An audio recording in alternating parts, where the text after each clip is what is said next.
Hello everyone, welcome to my channel. இன்றைக்கான வீடியோவில் நம்ம தமிழக போட்டித் தேர்வு மாணவர்கள் அனைவரும் எதிர்பார்த்த ஒரு நோட்டிஃபிகேஷனை பற்றி தான் பார்க்க போகிறோம்.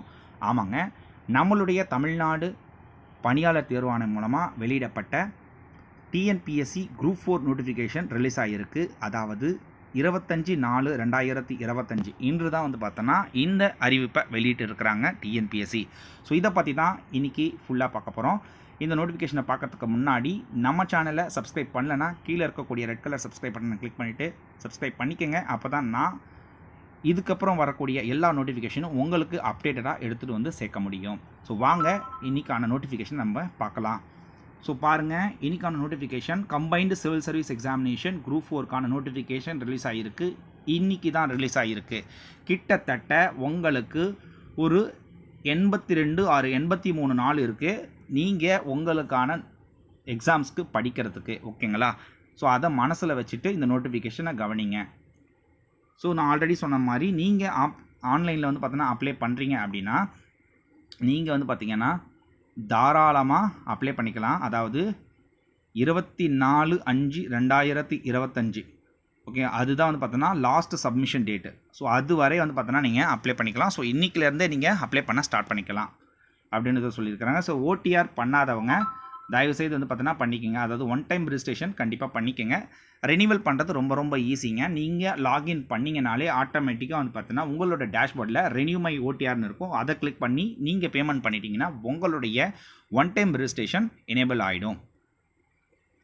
அடுத்தது போஸ்ட் ஆப்ஷன்ஸ் அப்படின்னு பாருங்கள்.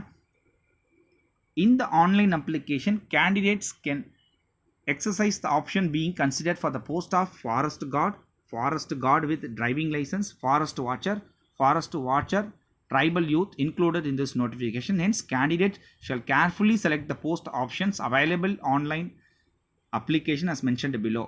அதாவது forest guard driving licence and forest watcher எல்லாமே பார்த்தோன்னா ஆட் பண்ணியிருக்கிறாங்க. ஸோ நீங்கள் எதுக்கு அப்ளை பண்ண போகிறீங்க அப்படின்றத பார்த்து அந்த ஆப்ஷனை சூஸ் பண்ணி அப்ளை பண்ணுங்கள் அப்படின்றது தான் இதில் சொல்லியிருக்கிறாங்க.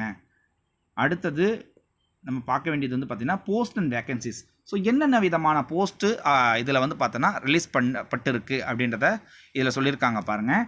Name of the post village administrative officer, அதாவது விஏஓ பார்த்தீங்கன்னா உங்களுக்கு 215 வேகன்சி பார்த்தோன்னா விஏஓக்கு இருக்குது. இது எந்த கேட்டகரியில் வருது அப்படின்னா தமிழ்நாடு மினிஸ்ட்ரியல் சர்வீஸ் அப்படின்னு கூடிய அந்த கேட்டகரியில் வருது. அதுக்கப்புறம் ஜூனியர் அசிஸ்டன்ட் 2 இருக்குங்க. செக்யூரிட்டி நான் செக்யூரிட்டின்னு சொல்கிறாங்க. அது செக்யூரிட்டி டெபாசிட் பணம் கட்டுற மாதிரி இருக்கும். இன்னொன்று நான் செக்யூரிட்டினா அந்த பணம் கட்டாத போஸ்ட்டுகள். நான் செக்யூரிட்டின்னு பார்த்தீங்கன்னா Tamil Nadu ministerial and judicial ministerial சர்வீஸ்ன்னு சொல்லிட்டு இருக்குது. இதுக்கு 1621 வேகன்சி இருக்குங்க. அடுத்தது junior assistant Tamil Nadu Adi Dravidar housing development and corporation limited, அதாவது தாட்கோ அப்படின்னு சொல்லிட்டு சொல்லுவாங்க. அதில் 6 வேகன்சி. அடுத்தது தமிழ்நாடு ஃபாரஸ்ட் பிளான்டேஷன் கார்பரேஷனில் 5 வேகன்சியும் கொடுத்துருக்குறாங்க. அடுத்தது பார்த்தீங்கன்னா ஜூனியர் அசிஸ்டன்ட் செக்யூரிட்டி, இதுக்கு பார்த்தீங்கன்னா ஜூனியர் அசிஸ்டண்ட்டையும் ஜூனியர் ரெவென்யூ இன்ஸ்பெக்டர், ஓகேங்களா, இதுக்குமே பார்த்தீங்கன்னா செக்யூரிட்டி போஸ்ட். இதுக்கு பணம் நீங்கள் செக்யூரிட்டி டெபாசிட் பணம் கட்டுற மாதிரி வரும். தமிழ்நாடு மினிஸ்ட்ரியல் சர்வீஸ் கீழே வருது. கிட்டத்தட்ட இதுக்குமே பார்த்தீங்கன்னா ஜூனியர் அசிஸ்டன்ட் செக்யூரிட்டிக்கு பார்த்தீங்கன்னா 46 போஸ்ட்டும், ஜூனியர் ரெவென்யூ இன்ஸ்பெக்டருக்கு கிட்டத்தட்ட பார்த்தீங்கன்னா 239 போஸ்ட்டும் பார்த்தீங்கன்னா கொடுத்துருக்குறாங்க. அதே மாதிரி junior executive office Tamil Nadu cooperative milk producer federation லிமிடெடுக்கில் பார்த்தீங்கன்னா ஒரே ஒரு வேகன்சி. ஓகேங்களா? நீங்கள் இந்த நோட்டிஃபிகேஷனில் என்ன சிறப்பு அப்படின்னு பார்த்தீங்கன்னா நான் சொல்கிறேன் பாருங்கள். ஸோ யாரெல்லாம் பார்த்தீங்கன்னா இந்த டைப்பிஸ்ட் இல்லைன்னா ஸ்டெனோ இல்லைன்னா ஷார்ட் ஹேண்ட் இதெல்லாம் யாரெல்லாம் கம்ப்ளீட் பண்ணியிருக்கிறீங்க, அதுக்கான சர்டிஃபிகேட் வச்சுருக்கிறீங்களா, இது உங்களுக்கான வேகன்சினே சொல்லலாம். ஆமாங்க, நீங்கள் ஒருவேளை மார்க்கு கம்மியாக எடுத்து உங்களுக்கான கம்யூனிட்டி கேட்டகரியில் இந்த மார்க்கை வச்சு பார்த்தோன்னா நீங்கள் உள்ளே போகிறதுங்களுக்கான வாய்ப்புகள் இருக்குங்க. ஸோ அதனால் யாரெல்லாம் type writing and short hand முடித்தவங்களுக்கு ரொம்ப ரொம்ப சூப்பரான ஒரு வேகன்சிங்க. ஏஜ் லிமிட் பார்த்தீங்கன்னா நேம் ஆஃப் த போஸ்ட், அதாவது வில்லேஜ் அட்மினிஸ்ட்ரேட்டிவ் ஆஃபீஸருக்கு பார்த்தீங்கன்னா மினிமம் ஏஜ் 21 இருக்கணும் கண்டிப்பாக. ஓகேங்களா? ஸோ அதுதான் இதில் மெயினான ஒரு விஷயம். ஓகே, அடுத்தது இதை தவிர்த்து இருக்கக்கூடிய எல்லா வேகன்சிக்கும் பார்த்தோன்னா மினிமம் 18. அடுத்தது பார்த்தோன்னா கீழே இருக்கக்கூடிய இந்த ஃபாரஸ்ட் கார்டு இதற்கு பார்த்தோன்னா 21. இந்த நோட்டிஃபிகேஷனை கீழே டிஸ்கிரிப்ஷனில் கொடுக்குறேன், நீங்கள் பார்த்து தெரிஞ்சுக்கலாம். ஓகேங்களா? அதுக்கப்புறம் வந்து பார்த்தோன்னா ரிசர்வேஷன், அதாவது வந்து பார்த்தோன்னா கம்யூனிட்டி கேட்டகரி இதமாக எவ்வளோ போஸ்ட் கொடுத்துருக்குறாங்க, அவங்களுக்கு என்ன ஏஜ் க்ரைட்டீரியா. இப்போ மேலே சொன்னது வந்து பார்த்தீங்கன்னா உங்களுக்கு others candidates not belonging to SC, இவங்கெல்லாம் வந்து பார்த்தோன்னா இதில் இல்லாதவங்களுக்கு இந்த ஏஜ் லிமிட்டு.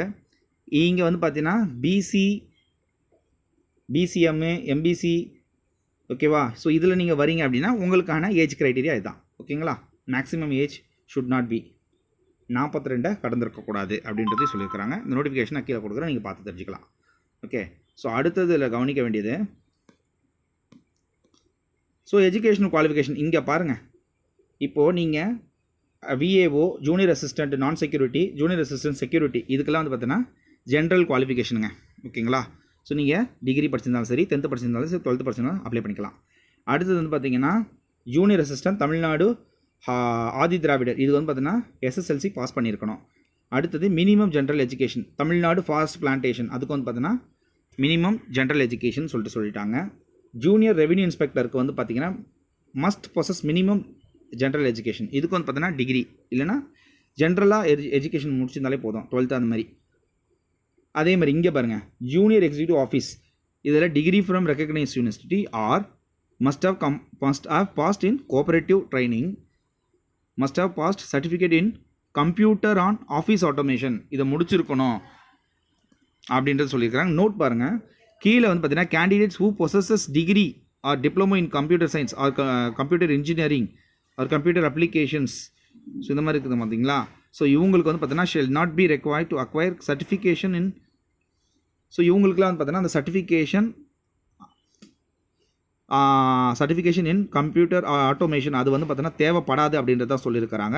டெக்னிக்கல் இது பாருங்கள், ஸோ இதில் போட்டிருக்காங்க all India council for technical education, directorate of technical education and equivalent body shall not be required to acquire the certificate course in computer on office automation அப்படின்றது சொல்லியிருக்கிறாங்க. இதில் முக்கியமானதே வந்து பார்த்திங்கன்னா 2 விதமாக வந்து பார்த்தோன்னா நீங்கள் வந்து பார்த்தோன்னா இந்த குரூப் 4 எழுதலாம். அதாவது general English with general knowledge, அதுக்கப்புறம் வந்து பார்த்திங்கன்னா general Tamil with general knowledge, ஓகேங்களா. பொது தமிழும் பொது அறிவும், general English with general knowledge 2ஆக பிரிச்சிருக்கிறாங்க. ஸோ சிலபஸ் நான் உங்களுக்கு காட்டுறேன்.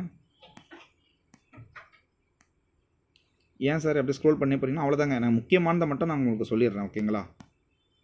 சிலபஸில் வந்து பார்த்தீங்கன்னா உங்களுக்கு இந்த சிலபஸ் வரமான சிலபஸ்ங்க. ஏன்னா என்னென்ன கொஸ்டின்ஸ் எவ்வளோ கேட்போம் அப்படின்றதையும் வந்து பார்த்தோன்னா இதில் சொல்லியிருக்கிறாங்க. ஒருவேளை நீங்கள் வந்து பார்த்தீங்கன்னா பிஎஸ்டிஎம் சர்டிஃபிகேட்டில் வச்சுக்கிறீங்கன்னா தாராளமாக வந்து பார்த்தோன்னா இதில் நீங்கள் யூஸ் பண்ணிக்கலாம். அதேமாதிரி ஸ்போர்ட்ஸ் கோட்டா இருக்குது, அதுவுமே வந்து பார்த்தோன்னா இதில் இருக்குது.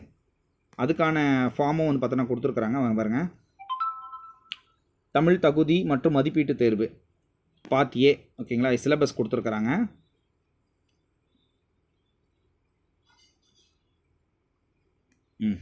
பாருங்கள், சொல் அகராதி 15 கேள்விங்க.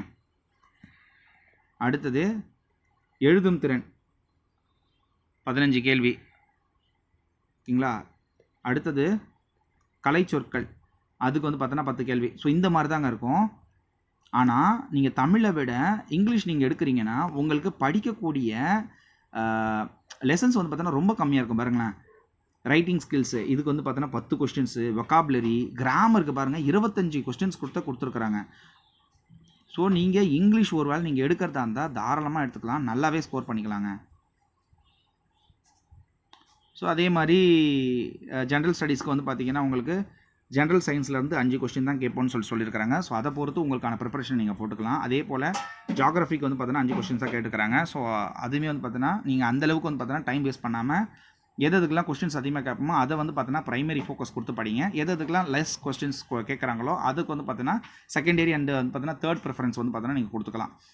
முதல்ல நீங்கள் வந்து பார்த்தீங்கன்னா கொடுக்க வேண்டிய ப்ரிஃபரன்ஸ் வந்து பார்த்தீங்கன்னா கொஸ்டின்ஸ் கம்மியாகவே இருந்தாலுமே முதல்ல வந்து பார்த்தீங்கன்னா பாலிட்டிக்கு கொடுங்க.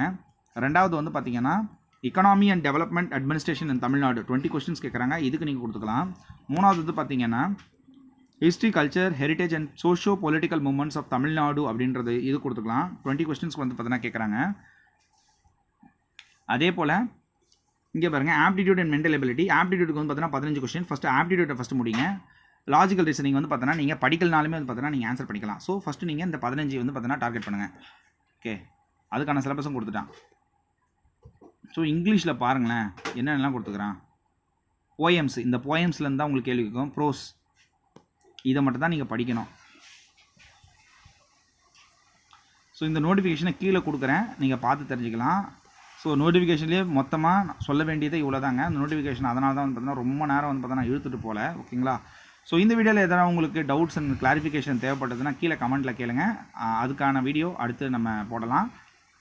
ஸோ யார் யாரெல்லாம் அந்த குரூப் 1 அப்ளை பண்ணி ப்ரிப்பேர் பண்ணுறீங்களோ அவங்களுக்கு இன்னும் வர பிரசாதம். ஏன்னா ஆல்ரெடி வந்து பார்த்தா குரூப் 1க்கான அவங்க ப்ரிப்பரேஷனை போடுறாங்க. ஸோ டீட்டெயிலாக படிப்பாங்க. ஸோ அந்த ப்ரிப்பரேஷனே நீங்கள் வந்து பார்த்தீங்கன்னா குரூப் 4க்கு கொண்டு வந்துக்கலாம். So all the best friends, be prepared and get clear. What ever the examination is success is யார்ஸ். அது மட்டும் இல்லாமல் நீங்கள் மட்டும் இந்த எக்ஸாமினேஷனை தெரிஞ்சுக்காமல் மற்ற ஃப்ரெண்ட்ஸுக்கு ஷேர் பண்ணுங்கள். அவங்க படிக்கிறாங்களோ எழுதுறாங்களோ இல்லையோ அவங்களுக்கு ஷேர் பண்ணுங்கள், அவங்க பார்த்து பயன்பெறட்டும். இது போன்ற வீடியோக்கள் உங்களுக்கு தேவைப்பட்டதுன்னா நம்ம சேனலை மறக்காம சப்ஸ்கிரைப் பண்ணிக்கோங்க. நன்றி.